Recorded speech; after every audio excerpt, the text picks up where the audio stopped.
Hello, ladies and gentlemen. Welcome back to another episode of GeekVerse podcast. Today, episode 3, season 3 of The Mandalorian, chapter 19 for the diehard fans out there. I am one of your hosts. I love democracy, Taylor Field.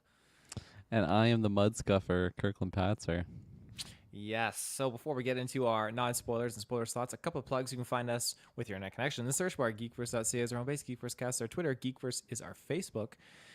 And now, the most important piece of the puzzle here, you got to go onto the Patreon because you're going to get tons of ad-free content that's popping off. We have the John Wick retros, which actually they may have dropped publicly, but if they haven't dropped publicly, they're available on the Patreon ad-free. You got the X-Men You would have got them early as well. You get them early for sure. The Evil Dead retros. You're going to be getting Indiana Jones retros on there, and yeah, X-Men animated series season 3 right now, and season 2 and 1, like all of them, they're on there. So definitely tune in because the Patreon is popping off.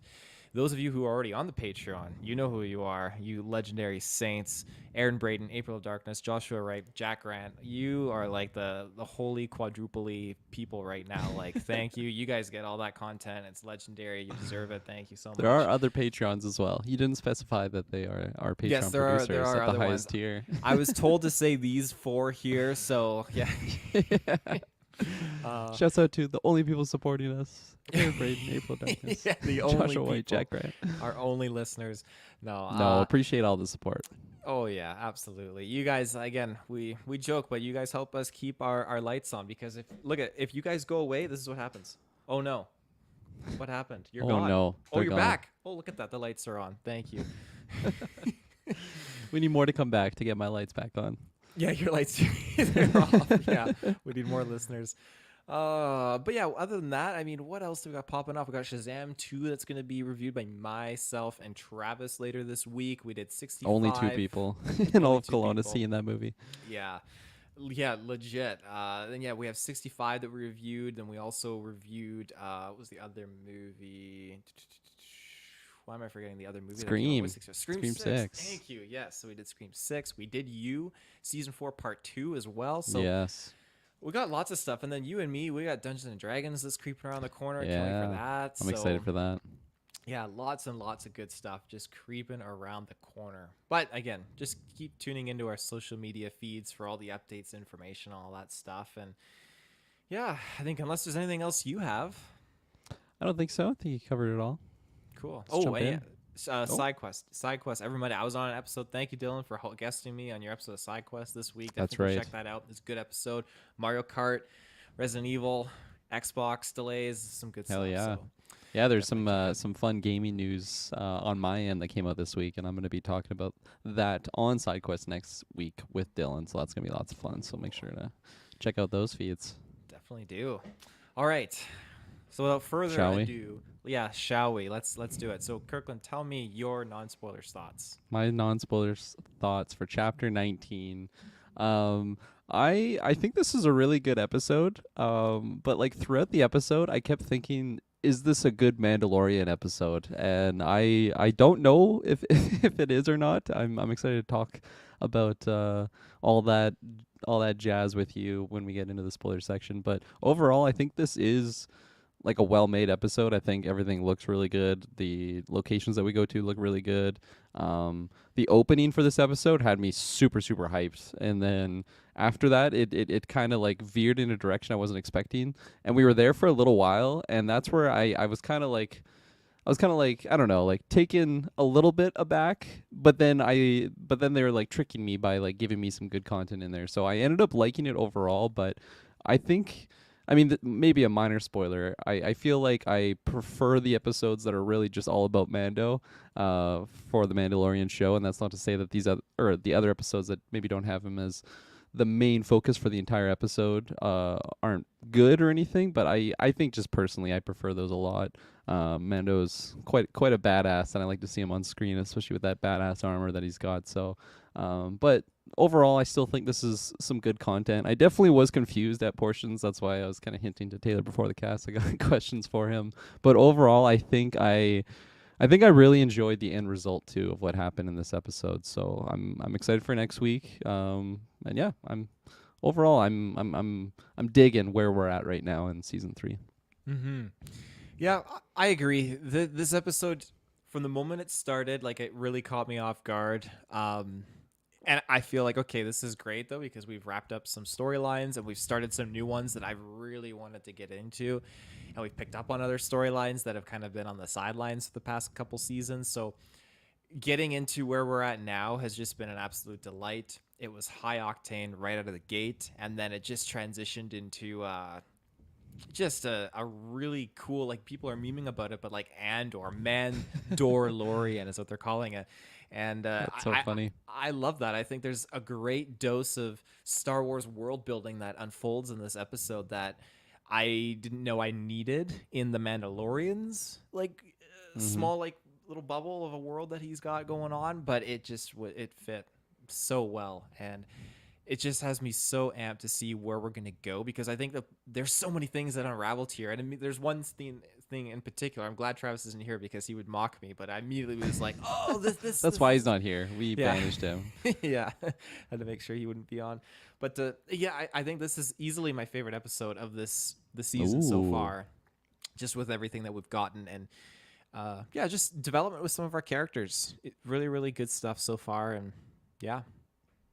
Hell yeah. Yeah. It's funny you I didn't see any memes really for it. I wasn't really searched them out or on social medias too much today, but I definitely got glimpses of Andor. And initially when we were with a few characters, my mind was like, I've been here before. I've this show is reminding me of something, and it wasn't Andor initially, it was actually Halo. That's why I dropped one of the Halo gifts Oh. early on in the chat today. But yeah, and yeah, I'll maybe I'll go into it in spoiler section, but yeah, I definitely got glimpses of a bunch of different shows for this episode.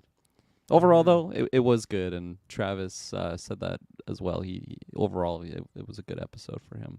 Um, Yeah, it's definitely, I've seen like a lot of other like ratings companies like give it pretty high review and high praise. mm-hmm. And I'm hoping that a lot of people kind of like get pick it up back into the show, because I know those first two episodes might have been like a little questionable for some people. Um, but yeah, it's definitely a different take, well, not even take, but it's doing things differently that we haven't really gotten to experience with the Mandalorian. Um, and this isn't really a spoiler, but like it's probably like the first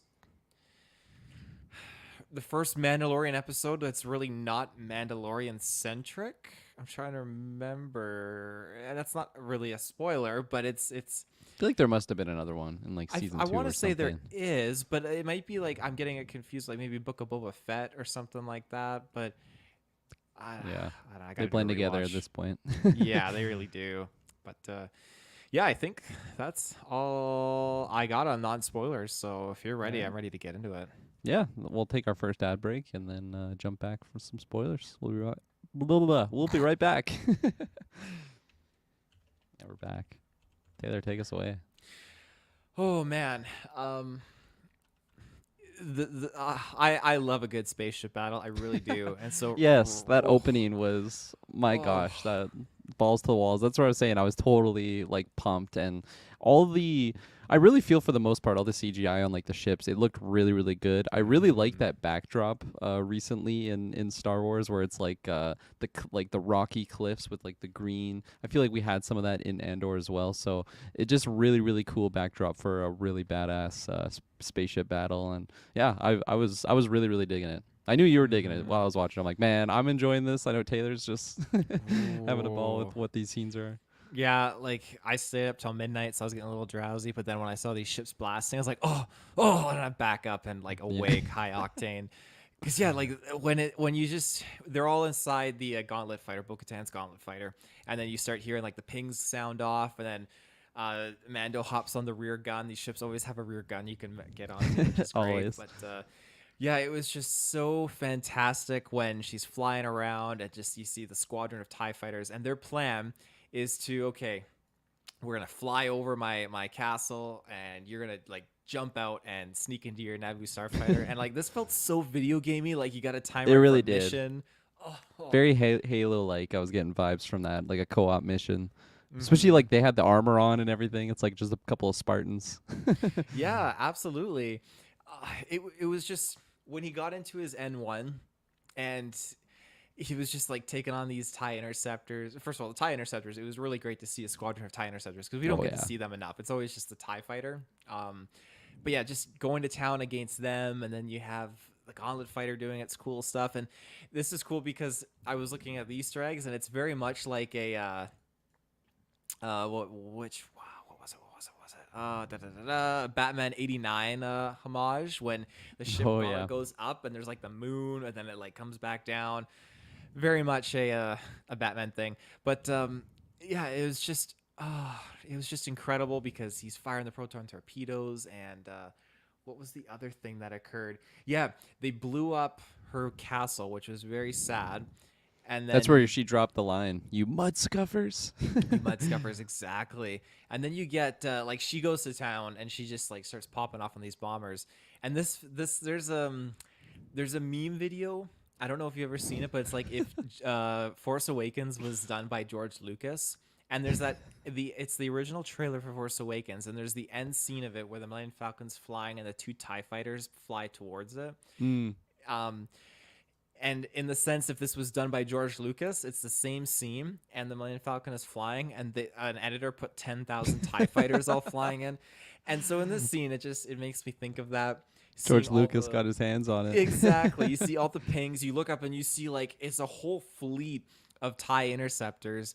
And immediately I was thinking like, this is so tactical. No way this is Gideon. It's got to be Grand Admiral Thrawn. And Travis is scoffing at me right now.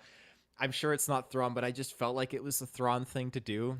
Well, they like put emphasis too, because it's like no, I don't remember what she said specifically, but like something about it's abnormal to have like that many fighters for an Imperial fleet or something, and I thought we were gonna lead somewhere more than what we got for sure.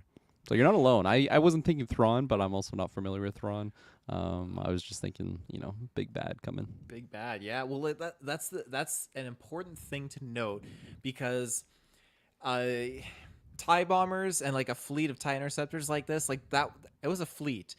They need a capital ship to launch from. So as far as I'm convinced, I'm sure there was like a Star Destroyer or something Mama was lurking close. around there. Yeah, the capital ship was close for sure. And if you look in comparison to I can't remember. I'm just gonna call it it wasn't a Victory class, but light cruiser. That's what it is. Gideon's light cruiser from season 2. Even that, it was limited in how many ships it could launch at once, and just how limited in what it can carry too. So, just the sheer volume of TIE interceptors and bombers that we saw. Yeah, that's capital ship. That's got to be a capital ship. So, Yeah, it was very hype, and it was well done, and I definitely appreciated the effort to make it look. I feel like there was moments where maybe could see through that CGI cloud. It's hard. It's definitely challenging to get a full episode just looking sublime, but I feel like it looked good where it should have looked good. Like there definitely was some moments when characters were just talking and I could tell it was green screen, but I'd rather have that look like that versus like the big action sequences every day of the week. I'd love to redub that scene of when Bo-Katan's flying through the canyon and just redub it, muffled it like it's under the helmet. Now this is pod racing or something like that. It's so funny. I was like self memeing in that scene as well because she was like flying through and she's like, "Don't worry, I grew up racing through these cliffs or whatnot." And then like right afterward, she's like, "Oh, maybe I don't remember them as well as I thought." And I just pictured her like just going right into the cliffside or something, just like exploding the entire crew right there. She's like, "Don't worry, I got this." And then right after, "Oh, maybe not as good." This takes Grogu with her. Yeah. Jesus. Just popped in my mind. Had me chuckling. Yeah. Let me ask you this. So before we get to the whole space battles, epicness, and combat, we pick up literally right after she rescues Din from the pools. He's still out of breath. He's still out of breath. Yeah. What just happened? Where am I? Why didn't she tell him about the mythosaur? The mythosaur. I feel like my initial thought there was she was like almost gonna want someone to like confirm what she saw, so it wasn't just like in her mind. Almost like if I don't know, you're just like driving, you look to the left really quick, you see a UFO or something, and you're like, did I really see that, or am I just tired? Was that another car or something? Like I need someone else there to like confirm that was what we saw. Because I feel like she's also still on the fence of like coming back to believing in this like Mandalorian stuff. Like she was very much just pushing it away, not wanting to do anything with it. And by the end of last week's episode, I mean, even on the review, I remember we were talking about that a little bit of her just starting to maybe believe again in the Mandalorian way. And I feel like that's like just the biggest sign I think for like the Mandalorian way is like it's literally the symbol for them. So I feel like that is it's having a big effect on her right now, and I feel like it's gonna be like something that's really lingering. Living in her helmet with her for the next few episodes, and because I mean, by the end of this episode, she's into a new clan. She hasn't taken off her helmet yet, so it's very much going in that direction. But going back to the Mythosaur thing, I feel like that's where my mind went initially, was just like, did that really happen? Okay. She probably still believes it happened, but I don't know, to like just spew out like, I just saw a Mythosaur. They might just call her crazy or something. I don't know. Well, Because it's she a was rare definitely. occurrence. It's very rare. Everyone thinks it's just a legend at this point or a myth. She was laying it on him hard. Like, did you see anything? You sure you didn't see anything? He's like, no, man, I was drowning. Yeah, Couldn't see anything. I was out. Blacked out instantly. Yeah. Didn't you watch last week's episode? No one could see anything. Um, so I guess we can kind of just tie that into the ending because it was really just the start and the end, and then like the juicy stuff was just Pershing in the middle, but we can save that for after. With when she arrives and she escapes through hyperspace with Din Djarin, and they arrive at the Mandalorian covert. I didn't know we were gonna get this quickly, but this was juicy stuff because I really wanted to see their interaction, the armorer and Bo-Katan, and a little Yeah. context for you. So Paz Vizsla, that's Jon Favreau's Mandalorian actor job. He's the big guy with like the Oh, big yeah. blue who's just They like fought he's in a dick. Book of Boba, right?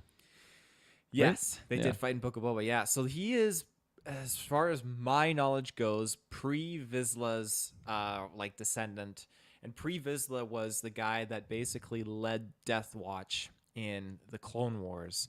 He was the one who wanted the Mandalorians to be this way and to kind of go to their old roots as a militaristic civilization, where Bo-Katan's sister, the Duchess of Mandalore, was very much like, hey, let's be pacifists. Let's not do this anymore. Let's not be warmongering. So that's kind of that's the split there. So now you have this dilemma where Bo-Katan, who broke off from Death Watch and used to work with Pre Vizsla, didn't really agree in her sister's pacifist ways. So when she worked with Pre Vizsla, the leader of Death Watch, he was doing all the questionably right things. She stood by him, but eventually they sided with Darth Maul. Darth Maul came in and fought Pre Vizsla for leadership of the Death Watch Mandalorians. Beat him in trial by combat, killing him. And so this is where it split. Death Watch broke off into Bo-Katan's house here, and then the Watch, like Maul's Mandalorian house. And this is where you have this faction breaking off. And Mandalore just goes into total chaos now. Absolute nutso. And then you have the end of the Clone Wars happening where Maul is leading the Mandalorians of Mandalore, and then the clones team up with the good Mandalorians like Bo-Katan's Mandalorians, and it's all out war on Mandalore, and then the end of the war happens, and then Mandalore gets fucked up. It's such a crazy thing that just happens with Mandalore. What I'm trying to get at, though, into this whole mess is So this is a that significant meeting, it sounds like. it's a significant meeting because you have Paz Vizsla, the descendant of Bo-Katan's former boss, and he obviously knows that Bo-Katan just buggered off and didn't want to fight because when Maul took over, she was like, I'm out, and all that jazz. So even then, she was very questionable, like not wanting to work with Maul and questioning, like I'd say, like Pre Vizsla a little bit. But yeah, so you have this dilemma where the descendant is meeting like this Bo-Katan Mandalorian, and I just feel like it's going to create some interesting tension. And I feel like that tension was already here because when Mando shows back up and what does he say? He's like, "Oh no, that's impossible. The waters are destroyed. Its planet's cursed." And he's like, "I got the evidence right here." He's like, "We'll see about that." Like just shitting on him hard. But And you're anyways, how both did you feel? apostates. Yeah. Yeah, you're both apostates. How did you feel about all that? Yeah, I mean, I really enjoyed this stuff, and it's funny because all the things that we've been talking about so far have really just been like the Mandalorian portions of this Mandalorian episode, and that's where like coming into the review, I was saying like I was kind of torn because I feel like overall it is good, but I think in hindsight I would have just wanted maybe more of this, of just the Mandalorian things, but you know we'll get to the other stuff for sure. But for this meetup, I thought it was really cool just seeing the like the two creeds kind of like coming together, and I feel like Bo-Katan, although I don't know too much about her because I haven't seen Clone Wars, I especially coming from last week's episode, like I feel like that was peak Bo-Katan for me. It was like, damn, she is badass. I want to see more of her. And now knowing that she's like totally part of the crew, they just destroyed her her home base, so now she doesn't have a home to go to. It's like she's gonna be with us for sure, at least for a little while here. So I'm excited for that because not only does she look badass, I feel like the character is very interesting for me, and just the interaction that they're all gonna have with these different Mandalorians, I'm very intrigued by. So because I mean, just looking back to like the moments when we've had all of these Mandalorians just like popping off, like basically season one finale, right? When they all came back, or whatever episode it was, when they just came and saved the day. So yeah, I'm excited for more of that for sure. Fanboy Clay in the comments mentioning some sussery with Bo-Katan, which I feel like I probably should have like caught on to that, but again, like I don't know about her obsession with this like Mandalorian throne or anything like that. So that definitely wasn't in my mind at all, but maybe you can speak to that. Yeah, Or do you agree with him at all? I don't put his point out of the question. I think that Maybe you should mention it too for the audio listeners that don't see. So he's saying when we were talking about the mythosaur thing, he said, "Nah, she doesn't want anyone to know about that mythosaur. She wants that crown again." Um, and it's either that she wants that crown, which if she wanted the crown, she would have killed Din Djarin in his sleep or something like that. She wouldn't have saved him. She would have got the dark saber. Like she would have done something different. Like the just whole watched him go into the water and just left. exactly, She could have done exactly. that. He left the dark saber out on the ground there. I'm pretty sure. Yep. So like at this point, it's for her. It's really about not redemption, but reaffirmation in the belief, the way of the Mandalore, I would say. And throughout the Clone Wars and Rebels, like she was just for her people so hard, and now we have in this situation here where she doesn't care anymore. Like it's done, and I can feel it emanating off of her in the past like, couple episodes. So in here, when she sees the mythosaur, she's just absolutely like, "What the heck? This is just like mind blowing. I can't believe this." Yeah, the planet is okay for the most part. And okay, she went into the waters. She did kind of get redeemed, and now she's back in this covert with Mandalorians that are just so much like following their way and the way of the Mandalore and just so believing into it. And they immediately embrace her because she was reborn as a Mandalorian. And she's looking around, she's seeing all these people. Like I feel like it's like a shock to her because they're all like patting her on the shoulder, like welcome, like sister, welcome, Mm-hmm. Bo-Katan. And she's looking and she sees a mythosaur skull on the wall. Like it's so symbolic and powerful for her. Especially considering that she lost like her previous, air quotes family with like the people that were following her, and then she lost the competition for the dark saber, so they all just abandoned her. So she's definitely wanting that like that team, I guess, that pair up, that family. And this is, I feel like this very much fits the bill. So Mm-hmm. yeah. Absolutely.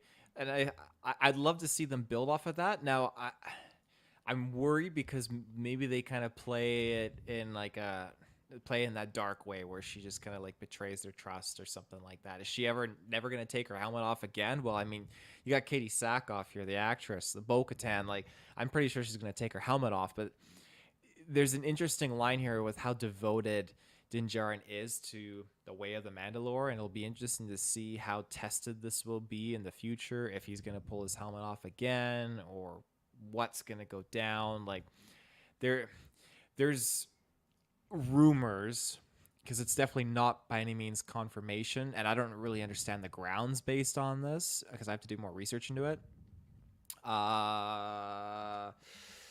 What's her name? I'm not sure. There's a Mandalorian. Uh, what Bo-Katan. is her name? What is her Bobet name? Fett. Rook Cast. You're close. Rook Cast. Now, she was one of the leaders of the commandos on Mandalore when Maul was in charge, and she worked under Maul. And someone has a rumor that she's actually the same Mandalorian who's playing as the Armorer now. I don't know if that's true, but I'm trying to figure out, like, okay, who is the Armorer here, and like what is her real relation with, like, How do you feel about Bo-Katan? that theory? Do you think that's definitely plausible, or is it kind of out of the way? I think it might be plausible, but I do think it's kind of like, I don't think they should go that route. I don't Yeah. want the Armorer to be someone that served Darth Maul on Yeah, that's Mandalore. fair. Wouldn't really want that. But whoever she is, like, Bo-Katan just struts in there, and she immediately is like Bo-Katan of House Bo-Katan, whatever, however she puts it. Crease or whatever. Yeah, the House hell. Kreese. Thank you. So she already knows her. Yeah, House Bo-Katan of House Bo-Katan. It's like, okay, guy. Like, who are you? yeah. So there's some stuff going on that I'd like to kind of learn a little bit more about, but yeah. Oh, Johnny Grons, you said it. That's it. She has the horns in her helmet, though. That is one of the other things too that makes people kind of speculate. Well, she's got horns in her helmet, because if you were to look at here, let me help you out here, Kirklin. Please help me. Mandalorians. This is gonna like blow your It's mind. a good little mini Clone Wars like history lesson here. I like it. Absolutely. Okay. So this here is. Ooh, images. So this is the girl that they think is the armor. Oh, you can't even see my mouse on the screen. Purple hair girl. Yeah, Rook I cast. figured. Out of the big dude and the one female there, I would have assumed it was her. And then here are like the commando versions. They put the Damn. horns on their helmets. Like, They're oh, they were badass. so cool. They were so cool. Yeah. Oh, so cool. That's Gar Saxon there. He ended up working for the Empire, I believe, as Bastard. an Imperial Mandalorian. Yeah, traitor. Go to But, that. Well, look at the Darth Maul and like comparing to the horns. Is that insinuating that another one below that? It's like, well, the armor is clearly Darth Maul because of those Yeah, horns. it's clearly Darth Maul. Well, now I'm curious. Like, what is this? Like, oh, it's a video. 29 Easter eggs. No. I think this just kind of goes into it. Yeah, they're just kind of Yeah. like associating, like, she could be somehow affiliated with Darth Maul, and that's where the this kind of like Easter, not Easter. She's definitely got horns. So She's got horns. Yeah, so does Maul. So. Mhm. Speaking of the armor too, I loved when what's his name? Paz Vizsla. Paz Vizsla. Paz Vizsla is like super sus. It's like, yeah, they said they do this, blah blah blah, and then Mando's like, oh no, we did. I got proof, and then Bo said that she was the witness and all that stuff, and then like the armor doesn't really care about like rumor, gossip, or like he said, she said. Like as soon as she gets like the proof there, it's like, yeah, no, you're fully redeemed, and then like she just knows like all of the terms of use essentially for the creed, to just know that like Bo-Katan is also redeemed because technically she hasn't taken her helmet off. So that was a cool little technicality thing there that I enjoyed, because especially I feel like it's one thing for Bo-Katan to like willingly make the decision to redeem herself as a Mandalorian, because I feel like where she is, she wouldn't make that decision. So now that she's just like by technicality is redeemed, and it's like, well, now it's kind of the ball's in her court on if she wants to take off that helmet, if she wants to stay with this crew, and if she wants to live the Mandalorian way or whatnot. So I like how like she's just redeemed now, and we're going with it, and I feel like maybe it could be too simple in that regard, but it definitely isn't for me. I'm just happy where we're at. Mm-hmm. I feel like because you're right, Paz Vizsla is just kind of like talking shit and stuff to the armor, and the armor just like lays Bo-Katan of it. Bo-Katan. Yeah, Okay, Bo-Katan of yeah. House Fake Bo-Katan. Mandalorian. When the armor lays it all out, I feel like you know that GIF of Dwayne Johnson. He's all like WWE, and he's like, and he like rolls his eyes and his head to the side. I feel like that's Paz Vizsla, just like The camera went to him, and of course he's just wearing his helmet, so we couldn't see the eye roll. But he did a mini motion of what The Rock did. oh yeah, like I don't trust the armor necessarily, and maybe it's because I just can't get a solid like read on her and what her Yeah. motivations are. She just wants to keep working that Beskar in her little cave, but Paz Vizsla, he's laying it down hard that I don't trust this guy at all. So You don't trust Paz, or I don't he? trust Paz. No, Yeah. he's following the way of the Mandalore, but I feel like he, if he's at the waters with Din Djarin and he sees Din Djarin sink, He's not taking the going dark in. saber. He's Yeah. taking the dark saber. Yeah, he's not going in to save him. That's fair. I feel like I just kind of see him as that archetype of like the one guy in like the crew that's accepting them, been like just standoffish. It's like we don't need these guys. They're gonna make me look bad. And then by the end, he's totally buddies up with them. But You got to could arm see. wrestle, and when you beat him in an arm wrestle, then he'll come around. Yeah, Colin the Big Yoshi said it. The son of a terrorist. That's. I mean, he is. Yeah, It's funny to be where I'm at and not know like really anything about like the main points of Clone Wars, but just like getting these little. Well, he's son of a terrorist, or Maul is just the leader of Mandalore. It's like, wow, I didn't know we went that way, but it's kind of interesting. Oh yeah, they went there. They went there hard. Johnny Gons. It's funny that the armor didn't out herself when she saw Bo, being that she was talking shit about her when Din brought her up before. Wonder what the play is. I can't remember what she said, but you're right. She did start shit talking her in the previous season or something like that. Oh, I'm gonna have to go back and check that out sometime. Yeah, I don't remember. I apologize. Yeah. What else is there from this whole end sequence there? I'm trying to remember anything. Well, they just they're part of the crew there. What do you think's gonna happen? There's just one Mando, like in the wall.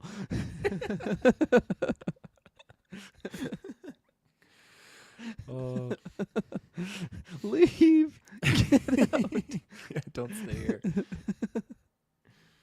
Oh, yeah. I No. guess that's pretty much it. I don't think I think Bo-Katan is gonna be really kind of recluse on what she says. I don't think she didn't tell Din Djarin, so she's not gonna be like, and guess what, armor? I saw the mythosaur or anything like that. So Yeah, it could be something too. I feel like the armor is something of like a sage in the sense where, I don't know, maybe she'll just smell the mythosaur on Bo-Katan and initiate that conversation. Like, you saw something down there, yeah, didn't smell you? it on you. I smell mythosaur piss. So knowing that we get the Mandalorians showing up in Navarro, I'm assuming it's the pirates that are gonna go back to Navarro and just fuck around. Yeah, But and the I'm ODST just arrives to save the day. yeah, there you go. Now it makes sense because we get that shot of the Gauntlet Fighter and we see the Mandalorians in the Gauntlet Fighter dropping out. And that's one of my favorite sequences in the Clone Wars because those Gauntlet Fighters, when they fly in, the wings, they open up and all the Mandalorians are along the wings like horizontally and they de-launch with their jetpacks and they just go down and fight. It's cool how the ships have worked together and are designed based on the Mandalorians. So we're gonna get that in live action, and it's I can't wait. It's gonna look so cool. What do you think we get that finale? Second last episode? Or earlier? Well, let's see. How many episodes are we getting? Because I don't think it'll be the last episode. I think that the last episode will be like some crazy Gideon, Republic stuff going on. Public stuff. Republic stuff, yeah. Real freaky. 8 episodes. So we will be at the halfway point next week. And I know that we're going to see the pirates once more. And we will get the Mandalorians on Navarro. So that leaves like 3.5. Well, not every episode is an hour. But that leaves around maybe like 2.5, 1.5 to 2 hours worth of content still available of just like other stuff going on. Yeah, I mean, and speaking of other stuff, there's a lot of other stuff in this episode that we haven't even touched upon yet. That's Yeah. possibly what we'll jump into maybe after our next ad break here. So we'll be right back. All right, Taylor, we're back. Sorry, No, you can no, I'm finish off what you're glad saying for any last that is things. it. That Okay, is like where I'm ending it, and we can get into the New Republic stuff. So where do you New want to start Republic with stuff. this?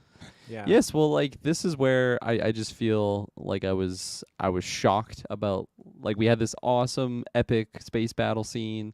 I can't wait to see where we're going with Bo-Katan. You know, we're going back to see the armor or whatever. And this is where we just kind of had a detour of two. I know they're not brand new characters, like they've been in the show before, so they've come back and I mean initially seemed to like turn a new leaf or whatnot. I for a second I like didn't really remember them other than the doctor, just cause of that first season. But yeah, I don't know. I think what we got was some good stuff for sure, but overall I think I was just wanting to jump back into the Mandalorian stuff and those adventures with some badass individuals with helmets. But I did like the kind of like the Andorisms of like seeing what life was like to just kind of even like work for the Empire, and like these people who just kind of get like the Empire like fell and they were working for them, but like they still kind of had um some some what's the word I'm looking for? Some Amnesty. I guess so. Yeah, like they knew that like Gideon was just a fucked up individual, but like in that situation, like you're either kind of with him and not die, or go against him and probably die. So, but I don't know. I still think there's some sussery involved with these characters, but yeah, like the actual tackling of like those scenes I think were done well, but just initially it was just like, what are we doing here? And like like they're all like in their like orientation, they're just like bonding around like the table or whatnot. And that's where I had like Halo vibes, where I'm like, these people just seem like they're on like, I don't know, like new recruits or something, and I'm just like, why are we even spending time with these characters? This is so weird. There was a really weird like carnival sequence where they were like just walking around bonding, and maybe like for a lot of people that just works really well. Maybe I'm supposed to be attached to these characters a lot more than I personally am, but I during that whole time it was just like, man, like it just seems like we're wasting time here. But I don't know. I can't say it's a full waste of time because, like I said, there was some good moments for sure that I ended up enjoying. That's where I felt like I was just tricked, because it's like I feel like I shouldn't like this at all, because this is a Mandalorian episode and who are these characters? It felt very, and I know I keep saying I haven't seen much Clone Wars, but it felt like a Clone Wars moment where we're just kind of taking a detour with these two characters, and it's not all just like filler, because it is kind of filling in some cracks on some information elsewhere in the story. But yeah, that's how I felt. Kind of undecided, but still pretty good. What about you? Oh, I was eating it up. You're eating it up, yeah. Oh gosh, yeah. The right off the hop, just it took its time, just building up the fact that we're on Coruscant, and like we got to see Coruscant and Andor, but again, that was dark times. But to see Coruscant post Return of the Jedi and really just kind of indulge in it, and it's just like, oh, like I'm back in the Phantom Menace all of a sudden here. Like this is prequel times, but not in the prequel era. Like it is just so cool. And then we got, of course, the classic auditorium, the theater. You know, I'm sure you recognized it, Oh Kirklin. yeah, Sheev's This, battleground. well, yeah, well, no, because that's the Oh Senate no, that's the building. Senate Yeah, building. this was. Have you heard the tragedy of Darth Plagueis the Wise, Oh like the space yes, opera? yeah, it's the space Uh, opera, right? yeah. So again, just absolutely fantastic to just get these familiar set pieces, and this is where we really get to understand throughout this whole portion how the New Republic really just starts to crumble, and why they, from the moment they started their new formation, they were doomed to fail. Uh, they were, I don't even say overconfident, but they were so sure of themselves that the Empire was gone. They were so forgiving of employing former imperialists, which again, that's very kind of them to do, but I don't think that they did enough screening, too much freedom and stuff. Like this just parallels a America takes in Nazi scientists after the war kind of thing and has them like quietly working for them, you could say. It'd be like Which, I mean, Hydra. yeah, yeah. Hydra's a better example because I feel like we have like movies of them actually like overthrowing the government there, and Yeah, that's yeah, kind of that what didn't happen in seems. real life. No, Maybe it no. is. Who knows? I'm not informed enough. But it's yeah, just the fact that the New Republic brought them in, gave them so much freedom and everything along those lines. But then also was the mentions of decommissioning the old Alliance fleet. Wrong. What the hell are you doing decommissioning like your fleet? You should not be doing that. This is still well within like dangerous times. Like Moff Gideon was just captured recently, and he was doing a whole bunch of shenanigans. Like the Empire is still growing out there in the dark sides of the Outer Rim.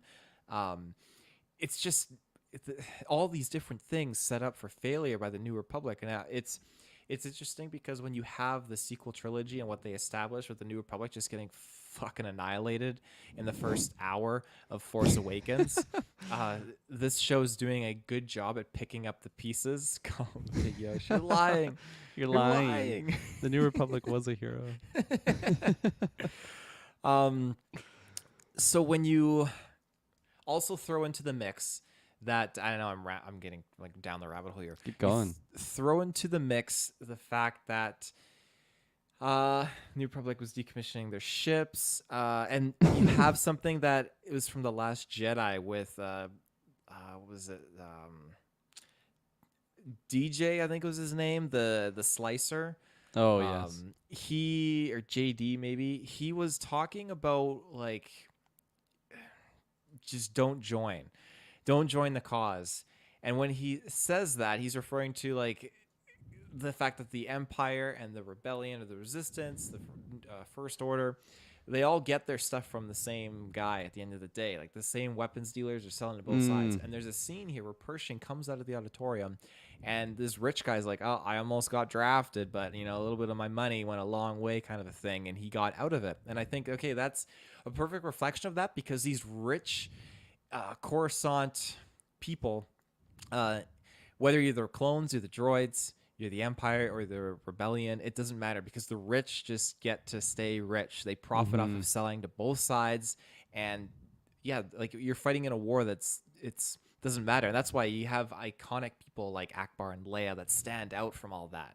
They could live a life like that. Even Mon Mothma could live a life like that, as we see in Star Wars Andor. But she chooses not to. She chooses to use her money for the right things and do the right things. When these other people are all like, "Oh, we're so happy you're on the good side now," and all this, and money speaks and all that jazz. So yeah, Yeah, I really, really love that aspect too of Star Wars in general. I feel like we mostly go there in the novels, at least some of the Legends novels I've experienced, but like in the original trilogy, I don't think there's really any of that. The prequel, obviously with like Palpatine just taking over, that's kind of like the main driving force for the antagonist there, but I still think it's like surface level, whereas like with Andor it's a lot more cloak and dagger and like really getting that rebellion going and like doing the dirty work and like behind the scenes work to actually get to the point that we have a rebellion. And then this as well as have like that's that scene that you shouted out with that super rich guy just kind of talking and like shining light on the fact that like it doesn't really matter which flag is flying, like there's certain individuals that just run the show no matter like who you're kind of representing there. And this episode definitely tackled that in a couple of ways, because there was that example for sure, and then there was another moment with the doctor, and it almost felt like a Black Mirror episode or something where like he was like talking to that robot that was essentially saying that like the ideas that he's sharing like aren't good for whatever it was. And for the I almost said the New Rebellion, the New Republic. Yeah, and just like it's almost like suppressing like the ideas that could like bring change and positivity to like what he was preaching there. And even though it's the New Republic and like when I was growing up, the Republic's the good guys, and it was just that easy. But like these, like it's a really big positive actually that we're getting out of like at least to a small extent these Disney Plus Star Wars shows is those moments of like really making the like the idea of the factions in Star Wars so like black and white. It's really not like it is very mixed gray, and I think it's really fun to tackle that just that idea because it I don't know, it's just it's a lot different than what we're kind of used to seeing in Star Wars, especially in the mainstream films. But it's also just interesting, and we get a lot of great moments. And this episode had definitely a few of them for sure. Mm-hmm. You mentioned the factions and stuff like when you're little and everything, and I think it's so funny how that resonates because yeah, you're little, you think, oh, the Empire's bad, and you get older and you think, no, this is like a politically elected like group, like they're not bad, like the rebellion or the terrorists that are like militarized and like violently overthrowing this politically elected group, and yeah, it's just it's funny. Not that I agree with the Empire, although I do like the Empire. I've done a lot of Sith. bad things. Yeah. Yeah, yeah. But yeah, I guess we can talk about Dr. Pershing and just what he's up to. You mentioned the carnival scene there, like, oh man, those candies, those lollipops. I would love to have one of those. Oh my goodness. Oh, there was just one moment where, again, this was a moment where I just felt like green screen all over the screen. Like these two these two fuckers are not at a carnival at all. They're just like walking with this like green screen behind them. I don't know what they're licking, but it's definitely not a glowing lollipop there. And Dr. Pershing, I can't remember what he like saw, but he's like, "Oh, what is this?" And he like walks over, and it's just like, man, this is weird. Like that's the it's top of the planet, the top of Coruscant. Oh yeah, that's what it was, which was, I mean, cool. I never thought I was gonna see a land surface of Coruscant in my life, so that was kind of cool to see. Very small for the largest peak, but still that was kind of interesting of an idea to see. But I just think like the actual logistics of that scene had me kind of chuckling just because it was just green screen filled, and I really didn't love where we were in that moment of them just like super bonding, and I really have no attachment to these two characters at all. Mm-hmm. Yeah, Johnny Grans says that Favreau should have flown the Castellan to access the Andor Coruscant sets because you can totally see the volume in some of the shots. Andor, man, those had some like Rings of Power level sets. It's true. Yeah, I think Maybe that's why. but I think that's why I like this episode so much for the CGI because like I wasn't overly critical of the CGI, but it felt good. I felt like I was in the prequel time with it.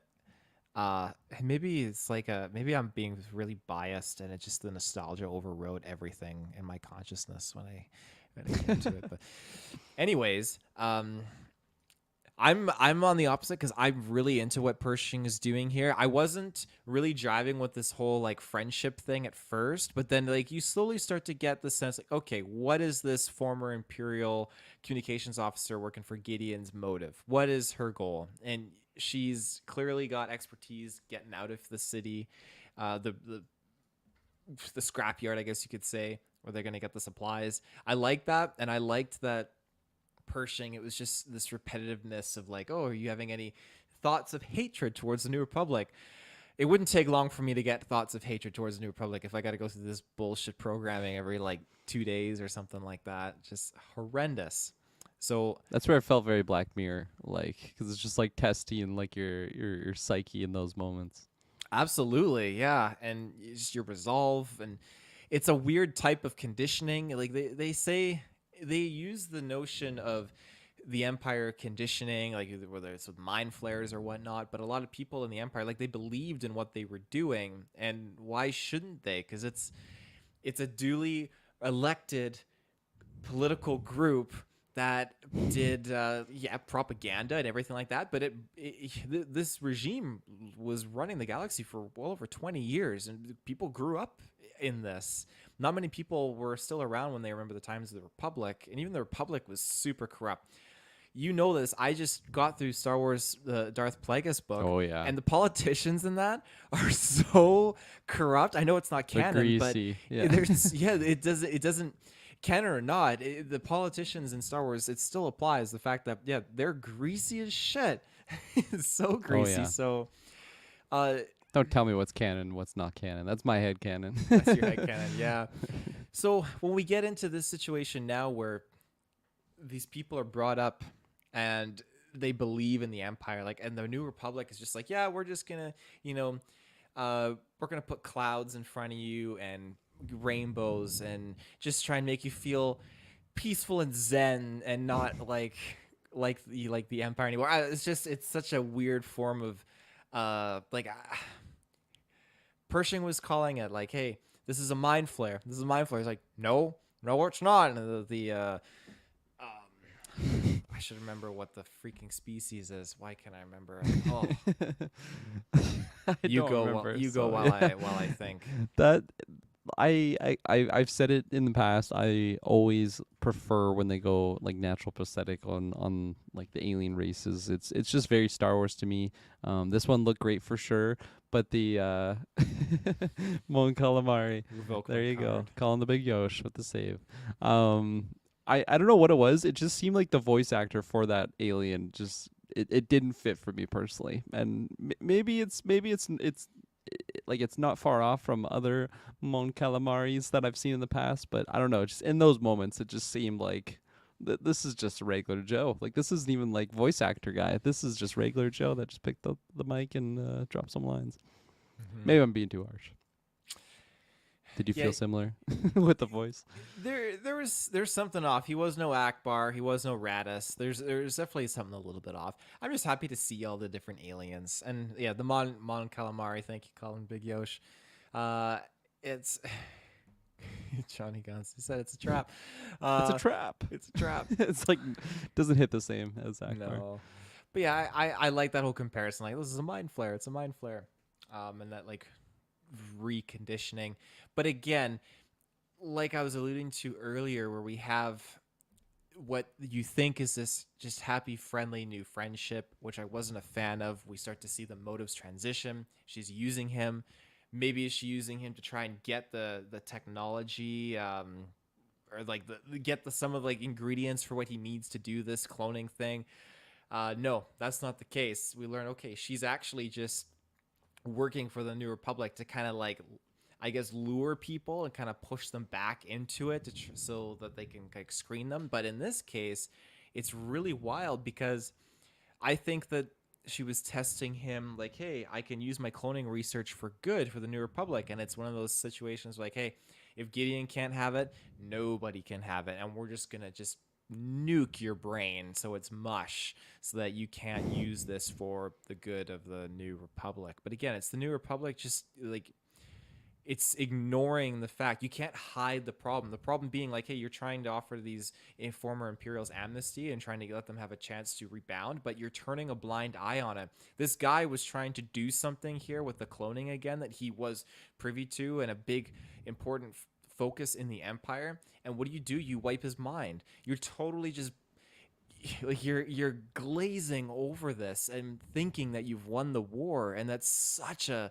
flawed misconception of the New Republic. And again, just another reason why the New Republic is just so like mumbo jumbo. Again, same thing where information broke out that Leia was Darth Vader's daughter, and then people in the New Republic started to get real shifty and think that okay, she needs to get out of here and go, and they stopped trusting her. So that's why she buggered off and started the Resistance, because they weren't listening to her really anymore and all that jazz. So yeah, Yeah. I know I'm rambling. No, it's all good. I the moment with the mind flare, I feel like the name of the flare is so much more badass than when I actually see it. It's just like, really? It's just this machine. It's not this crazy interdimensional being or something. It just flays your mind. It's just, I don't know. Boogly from Yeah. Star Wars Rogue One. Yeah, exactly. But yeah, and like for the relationship, like them bonding, I really didn't care for it because I didn't care for like either of these characters. The twist I was just like shocked by because they just were like so on like the one side of the spectrum of like being super happy and like best friends, like they're the best friends that anyone's ever had. And then just quickly just switches over there, and just poor Dr. Pershing, he can't get a break, and now he's just getting He was reminding me of Cyril actually throughout this episode. I think a couple times where he like he was in a really top like position, and then now he's just like way down the ladder. What's his name? It's like G52 or L52, something like that. Something like that. Has yeah, he was like a number for a name now, and he's just poor guy. He gets betrayed by this person that seemed to be so trustworthy and friendly, and yeah, now he's just got handcuffs. We Getting mind flayed. almost would have seen him on a spaceship exchange hats with another guy or something like that. His sergeant. That was a fun scene when they're on that tram together and you see just this big alien just watching them. He's just very peculiar, but I liked it. It just felt Star Warsy to me. Yeah, it's nice to see more aliens. More alien. Yeah, Coruscant's just full of. I can't imagine Coruscant was really full of aliens during the reign of the Empire. I imagine a lot of them were kind of kicked off world because the Empire's so racist. Yeah, And just Thrawn dabble in Coruscant. what's that? Does Thrawn dabble in Coruscant, or does he not make appearance? He does in the book when Ooh. he's on Coruscant. Oh, he's in the Imperial Academy. Kirklin, you got to you got to dive into that book. It's some good shit. Oh, Add to the list. hallelujah. I'll be Yeah. there one day. I promise. So we got to see something that was very much like a set out of the Clone Wars or the Bad Batch or Rebels, I guess, for that matter. We got to see a decommissioning Star Destroyer shipyard, and there was just something so just. Pardon my bluntness, but this was sexy. Oh my goodness. Just this was so Star Warsy. And just to see the Star Destroyer being decommissioned and just them going in and getting all the supplies. Oh, it was Yeah, nice. I loved it. It very much reminded me of like the opening for Jedi Fallen Order, and just that like type of setting with the ships, and especially the ships that are so recognizable. It's sweet to see them on the outside, but then when they venture inside, and just the detail of all the different areas, especially that we've seen them like up and running, and then this is like in the mid decommissioning portion. So yeah, I really like that sequence. Mm-hmm. Yeah, absolutely beautiful. I'm trying to think what else we got to talk about. I think we covered really most of it. Let me ask you a question though. So in terms of the former Imperial Communications Officer just frying Dr. Pershing's brain, what do you think is going on? Because there was a little bit of a rumor like, oh no, like Gideon was being transferred to a war tribunal, but he got out of it. It's like, oh, that's just mumbo jumbo. So Gideon is going to pop up at some point. I have no doubt about that. Surprise, motherfucker. Surprise, motherfucker. Do you think what is his goal? Like, what is the objective here? Like, why not just try and recruit Dr. Pershing back in? Do you think that's the case of like, hey, if you're not gonna help us, you're not gonna help anyone, kind of a thing? Where do you think this storyline is going? Like with the chick and everything, like just yeah. It very much seems like she's still got loyalty to Gideon maybe, and like this is a step to like I don't know help him out. It like that's where my mind goes, because it's like why else would she be betraying this guy unless she just really hates it, like his ideology of cloning or whatnot. She's super against it. I'm not too sure, other than just she's evil and she's siding like with the Empire or the whatever the hell they are now. I can't even remember. So I feel like we're going that direction with the character. I'd be surprised if it's something else, because I don't know. I feel like I don't really have a hint that I've gotten to lead me another direction. Yeah, I'm not too solid though on that theory. It's just happened. I'm still stewing on it. Mm-hmm. Yeah, right on. I think that's all I got. Unless I just quickly look Yeah. through those little Easter eggs here. Yeah, Coruscant, core worlds, Dr. Pershing, TIE interceptors, bombers, Imperial Star Destroyers, all that fun stuff. Kaminoans, cloning, strand casts. And like although I definitely got some good moments like with the majority chunk of this episode, like that B story, whatever you want to call it, with Dr. Pershing and what was her name even, the other character? Her forgot. name is Elia Kane. Aaliyah Kane. a pretty cool name. But yeah, like that was definitely majority of the episode, those two.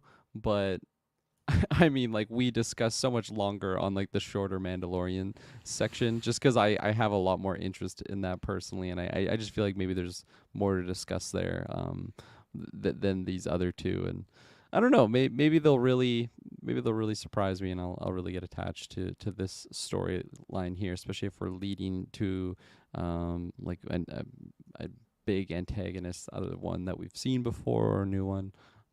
Or whatnot, but very much prefer the Mandalorian full episodes than the ones without him. But Yeah. like, I don't know where else you would put this section, so like that's where I'm kind of caught in the middle, because yeah, I don't know how else you would have done it. Yeah, I think it's safe to sandwich it in. It's kind of like when you are trying to give constructive criticism to someone, and you start with something positive, then you give them something negative, and then you end with something positive. You create that sandwich. The And I think that's sandwich. what they did here. I think they were trying to. They knew that this was going to be kind of new, and people might be unsure how they feel about like prolonged focus on Dr. Pershing. So sandwich it in with some juicy Mandalorian content, and you can't go wrong. Absolutely, Yeah. that's it. Yeah, Johnny Grons. Very surprised with the mind wipe. Maybe they have a secret. Uh, uh, I'm gonna. Camino in. I'm gonna take a shot in the Yeah. dark. Camino, and that's what you're going Yeah. for. I apologize, and this had to get erased. Dr. Pershing. Yeah, I think that's probably something along the lines there. And again, this is paralleling. Paralleling.